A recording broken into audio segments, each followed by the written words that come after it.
Viewers are invited to drop their location and local time in the comments, because nothing makes a story hit home like knowing who's listening, from where and when. Ethan's perched on his old tractor, live streaming the corn harvest to a couple hundred loyal followers, when his phone buzzes with the kind of call that knocks the wind out of you faster than falling into a wasp nest. The voice on the other end is crisp, almost rehearsed, rattling off something about violating HOA Covenant 47B for unauthorized farming operations. Unauthorized farming on his own farm. Historians still argue whether that phrase should win an award for most absurd legal claim of the decade. The fine is $15,000 payable in 30 days or else foreclosure. She hangs up like she's ordering coffee, leaving Ethan staring at the fields his grandfather bought with WEEP 2 GI benefits, fields his father expanded in the 70s. Fields he's worked for 34 years. He dives into the neglected mail pile. Harvest season means envelopes collect dust, and there it is, a glossy welcome packet to Stone Estates HOA, with his signature neatly forged on every page. He never signed a thing, but there's his name as real as the corn dust on his shirt. And then the brochure hits him like a sledgehammer, an aerial photo of a $25 million luxury mansion complex. 3 buildings, infinity pool, manicured gardens, and right where his barn and cornrows should be, there's a spa and a golf course. His land has been digitally erased and absorbed into Julie Stone's resort fantasy. Julie, as HOA president, has incorporated his farm into her community without consent, and according to these fake rules, his livelihood is now a code violation. He calls Zoe a college friend turned rural property attorney, expecting her to laugh it off. Instead, her voice drops into the tone you hear right before someone delivers bad news in a movie. You can't be forced into an HOA after you've purchased. This isn't a mix-up, Ethan. It's a land grab scheme. That phrase freezes him. Zoe's digging reveals Julie's mansion sits on only 5 acres, hardly enough for a resort. But with her debts climbing past $30 million, Julie's grand plan is to seize surrounding farms, stitch together a 100-acre luxury estate, and flip it to developers for twice the value. She's forged a dozen signatures from neighbors copied from public property records like some villainous calligrapher, and filed official HOA papers with the county. Julie's marketing materials even show Ethan's farm and 11 other parcels photoshopped into her empire. The sheer audacity would be almost funny if it weren't also a masterclass in organized property fraud.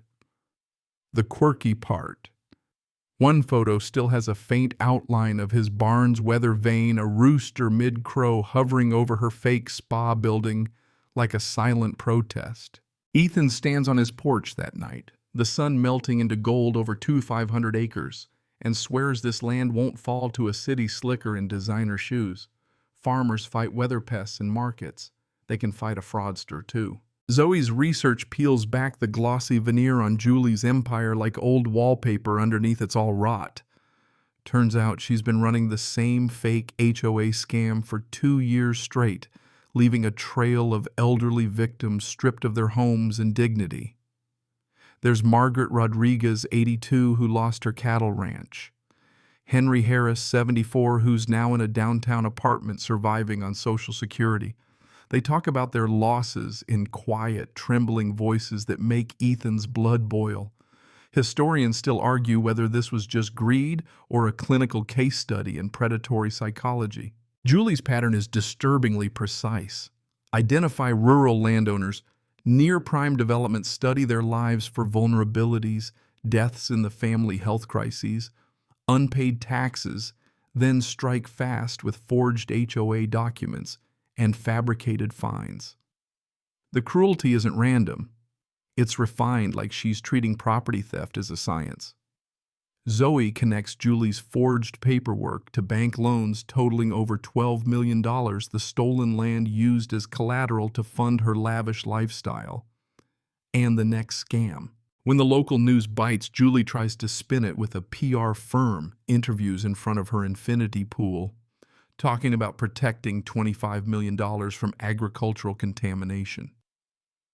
Calling farming contamination, while surrounded by marble columns, is the kind of PR blunder that internet memes are made for. It goes viral, turning public opinion into a flood tide against her. Then comes Karen Walsh, Julie's loudest cheerleader, who flips sides after meeting Margaret. Karen breaks down in a packed meeting. I was protecting fake values while real families suffered. From that moment, she becomes the victim's best weapon, rallying neighbors, building a support network, and uncovering that Julie's operation spans 6 states. The FBI steps in after Zoe's evidence points to federal bank fraud and interstate crime.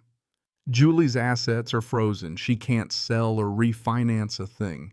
Her $50 million developer deal collapses, leaving her scrambling in survival mode, a desperate Julie being far more dangerous than a smug one. But then a break, Julie sues Ethan for defamation, opening the door to legal discovery. Zoe uses it to pry open every email ledger and contract, finding proof of dozens more victims and the first hard link to Marcus Chen, an offshore shell company puppeteer, and Zoe's estranged brother. Ethan braces for betrayal, but Zoe's shock is real. Marcus had been disbarred for real estate fraud years earlier, and she'd built her career fighting the kind of schemes he perfected. The FBI raid on Julie's mansion is streamed live by Karen federal agents in tactical gear swarming marble steps, while viewers cheer in the comments. And as Julie's led out in cuffs, she whispers to an agent about where the bodies are buried. No, not literal graves code for hidden caches of records. When those caches are raided, 30 more victims surface. By the time indictments drop, Julie and Marcus face 18 federal charges with a theft tally at $45 million. And Ethan, standing in a courtroom packed with neighbors, knows the fight is no longer just for his land, it's for every family she's ever marked on her private hit list. The federal trial feels like watching a demolition in slow motion, every witness document and bank record, another swing of the wrecking ball. Julie's lawyers trot out the gambling addiction and mental health defense, painting her as a pawn in Marcus Chen's offshore chess game. But the prosecution's files tell a colder story, 8 years of emails where she's not just participating but directing the nastiest tactics. She calls elderly victims confusion-prone times, foreclosure notices for when property taxes hit, and even suggests reducing consultation windows so targets comply rather than fight. Historians still argue whether her downfall was fueled more by arrogance or the sheer weight of paper evidence. The jury doesn't take long. 18 years in federal prison for Julie plus $15 million restitution. Marcus gets 22 years split between U.S. and Swiss prisons for laundering stolen equity through offshore shell companies. Federal marshals liquidate assets, including the crown jewel Julie's so-called $25 million mansion complex, which independent assessors peg at $18 million. Auction day is theater. Karen Walsh streams it live, narrating with a voice, equal parts sports announcer and justice poet. Every chandelier, every marble counter built on stolen dreams today, they change hands for good.